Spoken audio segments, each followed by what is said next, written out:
ඒ අතීත දඹදිව උත්තර පංචාල නුවර බ්‍රහ්මදත්ත කියලා රජ කෙනෙක් රාජ්‍ය කළා. එතුමාට හිටියා හරිම නුවණක්කාර. ඒ වගේම කපටි පුරෝහිතෙක්. ඒ වට බමුණා. දවසක් උදේ පාන්දර මාලිගාවේ සුවඳ පහන් එළිය නැත්තේ.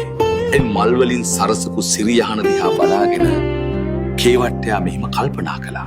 මේ මහා සැප සම්පත් මේ යස ඉසුරු වෙන කාගේද? චූලනී බ්‍රහ්මදත්ත රජතුමාගේ. චූලනී බ්‍රහ්මදත්ත රජතුමා මුළු දඹදිවටම අගරජ කළොත් කොච්චර හොඳද? එහෙම වුණොත් මට පුළුවන් මුළු දඹදිවටම අග්‍ර පුරෝහිතයා වෙන්න. මේ කපටි අදහස හිතේ තියාගෙන උදෑසනම කේවට්ටයා රජතුමා ළඟට ගියා. දේවයන් වහන්සේ, නුවර ඇතුලේ කියන්න බැරි රහසක් තියෙනවා. අපි මඟුල් උයනට යමු.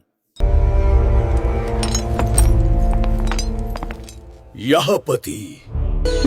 රජතුමා ආරක්ෂක සේනාව පිටත තියලා කේවට්ටයත් එක්ක උයන ඇතුලේ තියෙන මඟුල් සල්ගල උඩ ඉඳගත්තා. මේ වෙලාවේ මහෝෂධ පඬිතුයන්ගේ ගිරවා මේක දැකලා සල්ගහේ අතු අතරේ හැංගුණා. දේවයන් වහන්සේ, ඔබ වහන්සේගේ කන මේ පැත්තට ලං කරන්න. මේක සතර කන් මන්ත්‍රණයක්.